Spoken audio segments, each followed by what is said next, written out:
Sir, ಇವತ್ತು ward number 34 Aziz Sait Nagar ಬಿಡಿ colony ಒಂದು ಗೌರ್ಮೆಂಟ್ ಶಾಲೆಯಲ್ಲಿ ನೀವು ಬಂದು ಒಂದು ಇನ್ಸ್ಪೆಕ್ಷನ್ ಮಾಡ್ತಾ ಇದ್ದೀರಾ.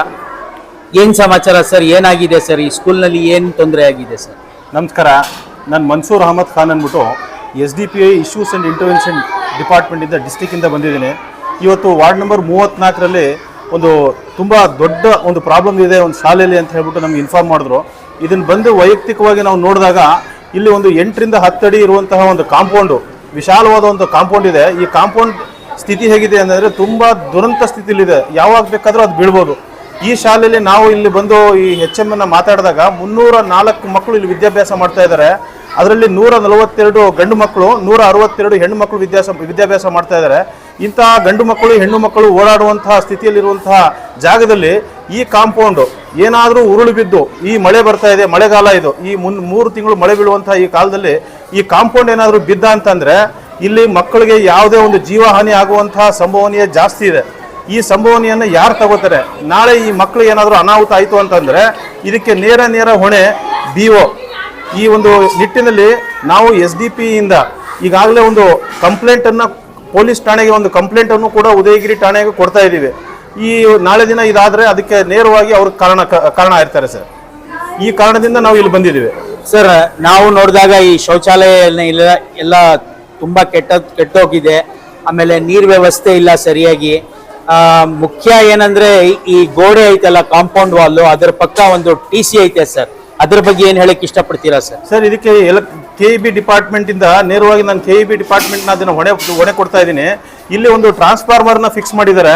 ಈ ಟ್ರಾನ್ಸ್ಫಾರ್ಮರ್ ಏನಾದರೂ ಆಗಿ ಬ್ಲಾಸ್ಟ್ ಆಗಿ ಈ 304 ಮಕ್ಕಳಲ್ಲಿ ಯಾವುದಾದ್ರೂ ಒಂದು ಮಗು ಅಲ್ಲಿ ಹೋಗಿ ಏನಾದರೂ ವ್ಯತ್ಯಾಸ ಆಯಿತು ಅಂತಂದರೆ ಅದಕ್ಕೆ KEB ಕರ್ನಾಟಕ ವಿದ್ಯುತ್ ಶಕ್ತಿ ಮಂಡಳಿ ನೇರವಾಗಿ ಹೊಣೆ, ಜೊತೆಗೆ BO ಅದನ್ನು ನೋಡ್ಕೋಬೇಕಾದಂತಹ BO ಕೂಡ ಇದಕ್ಕೆ ನೇರವಾಗಿ ಹೊಣೆ ಅಂತ ಹೇಳ್ಬಿಟ್ಟು ನಾನು ಈ ಮೂಲಕ ಕೊಡ್ತಾ ಇದ್ದೀನಿ. ಇದಕ್ಕೂ ಒಂದು ರಿಟರ್ನ್ ಕಂಪ್ಲೇಂಟನ್ನು ನಾವು ಪೊಲೀಸ್ ಠಾಣೆಗೆ ಕೊಡ್ತೀವಿ ಸರ್.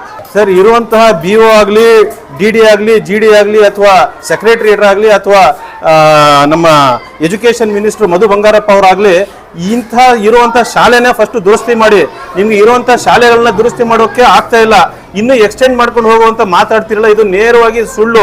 SDP ಇದನ್ನು ಖಂಡಿಸ್ತದೆ. ನೀವು ಫಸ್ಟ್ ಮೊದಲನೇದಾಗಿ ನಿಮ್ಮ ಇರುವಂತಹ ಹಾಲಿ ಶಾಲೆಗಳನ್ನ ಒಳ್ಳೆಯ ಗುಣಮಟ್ಟದ ವಿದ್ಯಾಭ್ಯಾಸವನ್ನು ಕೊಡಿ, ತದನಂತರ ನೀವು ಬೇರೆ ಯೋಚನೆ ಮಾಡಿ ಅನ್ನುವಂಥ ಮಾತನ್ನು ಈ ಸಂದರ್ಭದಲ್ಲಿ ನಾನು ಹೇಳ್ತಾ ಇದ್ದೀನಿ ಸರ್. 1-2 ದಿನ ಮುಂಚೆ ರಾಜೀವ್ ನಗರ ವಾರ್ಡ್ ನಂಬರ್ 11ರಲ್ಲಿ ಒಂದು ಕಂಪ್ಲೇಂಟ್ ಬಂದಿತ್ತು. ರೆಸಿಡೆನ್ಷಿಯಲ್ ಏರಿಯಾದಲ್ಲಿ ಸ್ಕೂಲ್ ನಡೆಸಬಾರ್ದು ಅಂತ ಒಂದು BO ಒಂದು ನೋಟಿಸ್ ಅನ್ನು ಹಾಕಿದ್ರು. ಇಲ್ಲಿ ನೋಡಿದ್ರೆ ಅವ್ರ ಸರ್ಕಾರಿ ಶಾಲೆಯನ್ನು ಸರಿಯಾಗಿ ಅವ್ರಿಗೆ ನಡೆಸ್ಕೊಳ್ಳಕ್ಕೆ ಆಗ್ತಾ ಇಲ್ಲ. ಪ್ರೈವೇಟ್ ಶಾಲೆಗಳು ಬಂದ್ ಮಾಡಿ ರೆಸಿಡೆನ್ಷಿಯಲ್ ಏರಿಯಾದಲ್ಲಿ ಶಾಲೆ ನಡೀಬಾರ್ದು. ಇದ್ರ ಏನ್ ಸರ್? ಇದೇನು ಯಾರು ಕೇಳೋರಿಲ್ಲ, ಹೇಳೋರಿಲ್ಲ ಸರ್. ಇದಕ್ಕೆ ನೇರವಾಗಿ ಈ ತರ ಏನಾದ್ರು BO ಅವರು ಹೇಳಿದ್ರೆ BO ಅವರು ನಮ್ಮ ಗಮನಕ್ಕೆ ತನ್ನಿ, ನಮ್ಮ SDP ಕಚೇರಿಗೆ ನೀವು ಒಂದು ಲಿಖಿತ ಒಂದು ಇದನ್ನು ಕೊಡಿ, ನಾವು BO ಅವ್ರಿಗೆ ಕೇಳ್ತೀವಿ ನೇರವಾಗಿ. ಈ ಥರ ಇಡೀ ಮೈಸೂರು ಜಿಲ್ಲೆ ವ್ಯಾಪ್ತಿಯಲ್ಲಿ ಎಷ್ಟು ಶಾಲೆಗಳು ಈ ಥರ ಇವೆ, ಎಲ್ಲ ಕ್ಲೋಸ್ ಮಾಡಕ್ಕೆ ಬರ್ತಾ ಇದ್ದೀರಾ, ಬರೀ ಆ ಒಂದು ಶಾಲೆಗೆ ಯಾಕೆ ನೀವು ಟಾರ್ಗೆಟ್ ಮಾಡ್ತಾ ಇದ್ದೀರೋ ಅನ್ನುವಂಥ ಪ್ರಶ್ನೆನ ನಾವು BOಗೆ ಖಂಡಿತವಾಗಿ ಕೇಳ್ತೀವಿ. ಈಗ ಶೌಚಾಲಯಗಳೇನಿದೆ, ಶೌಚಾಲಯಗಳ ಸ್ಥಿತಿ ದುರಂತವಾಗಿದೆ. ಗಬ್ಬು ನಾತ ಹೊಡಿತಾ ಇದೆ ಶೌಚಾಲಯದಲ್ಲಿ. ಅಲ್ಲಿ ನೀರು ಕೂಡ ಇಲ್ಲ. ನಮ್ಮ ಮುಸ್ಲಿಂ ಧರ್ಮದಲ್ಲಿ ಮಕ್ಕಳು ಯಾವುದೇ ಒಂದು ಇದಿರಲಿ, ಅಲ್ಲಿ ಯೂರಿನ್ ಪಾಸ್ ಮಾಡಿದಾಗ ಜಾಗಕ್ಕೆ ಶೌಚಾಲಯವನ್ನು ಕ್ಲೀನ್ ಮಾಡಬೇಕು. ಆದರೆ ಇಲ್ಲಿ ದುರ್ನಾಸೆ ಹೊಡಿತಾ ಇದೆ, ವಾಸನೆ ಬರ್ತಾ ಇದೆ. ಆಮೇಲೆ ಡ್ರಿಂಕಿಂಗ್ ವಾಟರ್ ಅಂತ ಹೇಳಿ ಬೋರ್ಡ್ ಹಾಕಿದ್ದಾರೆ, ನೀವು ನೋಡಿರ್ಬೇಕು ಅದನ್ನ. ಆ ಡ್ರಿಂಕಿಂಗ್ ವಾಟರ್ ಬೋರ್ಡು ಯಾವುದೇ ಫಿಲ್ಟರ್ ವಾಟರ್ ಅಲ್ಲ. ಇವತ್ತು ಏನು ಕಾಲರಾ ಅಥವಾ ಬೇರೆ ಕಾಯಿಲೆಗಳು ಬರ್ತಾ ಇದೆ, ಈ ಕಾಯಿಲೆಗಳು ಬರುವಂತಹ ಕಾರಣ ಏನಂತಂದ್ರೆ ನೀರು. ಈ ನೀರನ್ನ ಇವರು ನೇರವಾಗಿ ಮೇಲ್ಗಡೆ ಇರುವಂತಹ ಓವರ್ ಹೆಡ್ ಟ್ಯಾಂಕ್ ಇಂದ ಮಕ್ಕಳು ನೀರನ್ನು ಕುಡಿತಾ ಇದ್ದಾರೆ. ಅಲ್ಲಿ ಎಜುಕೇಶನ್ ಡಿಪಾರ್ಟ್ಮೆಂಟ್ ಇಂದ ಡ್ರಿಂಕಿಂಗ್ ವಾಟರ್ ಅನ್ನುವಂತಹ ಒಂದು ಒಳ್ಳೆ ಬೋರ್ಡ್ ಅನ್ನು ಹಾಕಿದ್ದಾರೆ. ಬೋರ್ಡ್ ಮಾತ್ರ ಚೆನ್ನಾಗಿದೆ, ಮಾತ್ರ ಬರ್ತಾ ಇರುವಂತಹ ನೀರು ಶುಚಿಯಾಗಿದೆಯೋ ಇಲ್ಲೋ ಅನ್ನುವಂಥದ್ದು ಪ್ರಶ್ನೆ ಚಿಹ್ನೆ. ಎರಡನೇದಾಗಿ ಅಕ್ವಾ ಗಾರ್ಡನ್ನ ಇವರು ಇಲ್ಲಿ ಎಸ್ಟಾಬ್ಲಿಷ್ ಮಾಡಬೇಕಾಗಿತ್ತು. Filtration of water is very important. ಆದರೆ ಯಾವುದೇ ಒಂದು ಅಕ್ವಾ ಗಾರ್ಡ್ ಒಂದು ಇಲ್ಲಿ ಅಳವಡನೆ ಆಗಿಲ್ಲ. ಆಮೇಲೆ ಶುಚಿಯಾದ ಸ್ಥಿತಿ ಇಲ್ಲ ಶಾಲೆಯಲ್ಲಿ. ಇದನ್ನ ಏನಾದರೂ BO ಇದನ್ನ ತಗೊಳ್ಳಿಲ್ಲ, ಸೀರಿಯಸ್ ಆಗಿ ತಗೊಳ್ಳಿಲ್ಲ ಅಂತಂದ್ರೆ ನಾವು ಉಗ್ರವಾದ ಹೋರಾಟವನ್ನು ಮಾಡ್ತೇವೆ.